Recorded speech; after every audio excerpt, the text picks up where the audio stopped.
Hi, I'm Miss Aston. It's lovely to meet you all. In today's lesson, we're going to explore chiaroscuro and what it looks like in portraiture. Firstly, let's talk about what chiaroscuro actually means. So what do you think a chiaroscuro portrait would look like if you know that chiaro means clear or bright and scuro means obscure or dark? Have the chat with your partner for 3 minutes to see what you think. Well done if you thought a chiaroscuro portrait would have a lot of light and a lot of dark areas, and you said that there would be strong tonal variations within the portrait. The term chiaroscuro comes from Italian Renaissance artwork, and it's to do with the use of light and dark to create a 3D effect. It gives volume to a flat surface. It also adds drama and mystery. It increases the visual and conceptual impact of the artwork.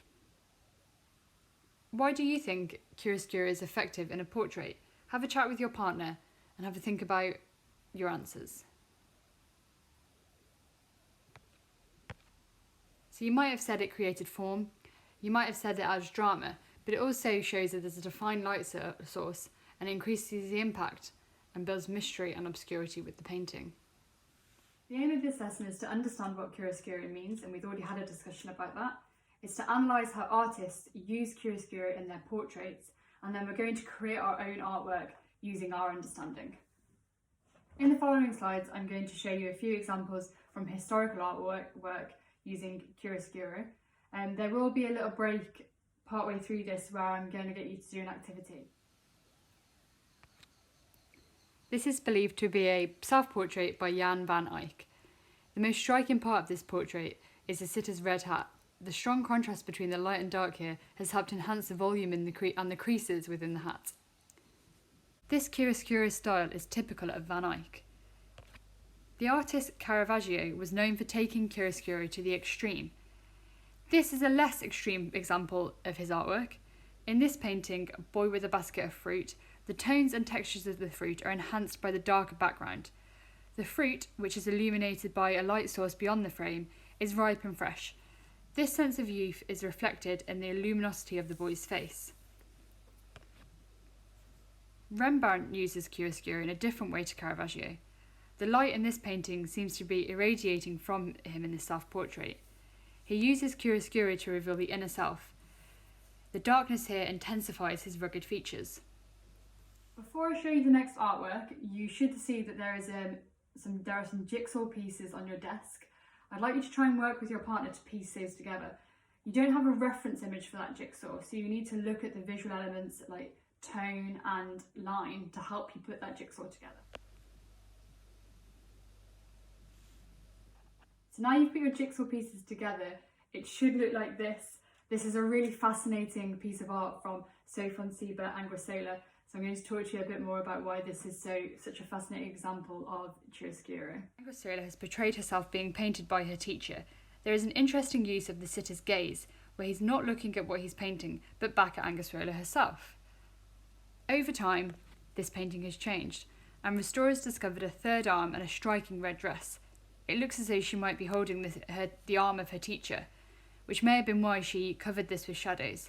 She wanted to conceal this. The composition is also more balanced with her arm not there. I'd like you to discuss with your partner which of the historical examples you find most striking and be able to tell each other why. I'm now going to show you a series of contemporary artworks showing chiaroscuro styles. Although film noir is not an example of portraiture, I wanted to show you this to help you understand how versatile this style is. Film noir uses harsh shadows to create a specific mood. The actors in these films are also partially concealed. This shows that characters have mystery and they have light and dark sides of their personality. Jessie Lane creates hyper-realist pencil drawings. This artwork is from a series called The Anatomy of Light and is entitled After the Storm. It captures a moment of personal struggle and emotion. Chiaroscuro makes us feel more intimate.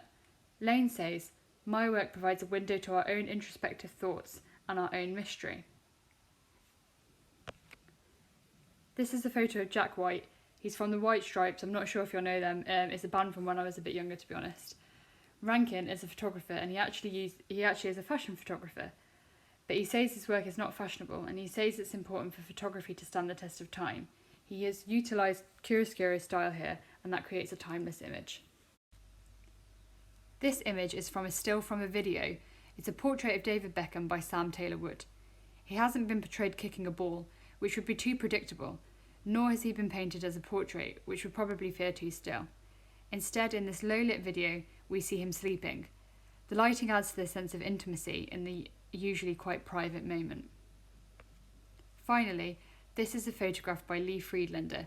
He has captured his wife Maria. The chiaroscuro effect seems to resemble 1940s film noir.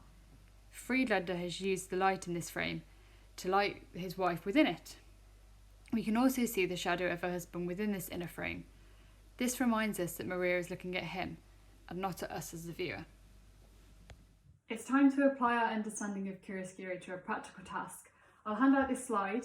It has a little reminder of how to do the practical task.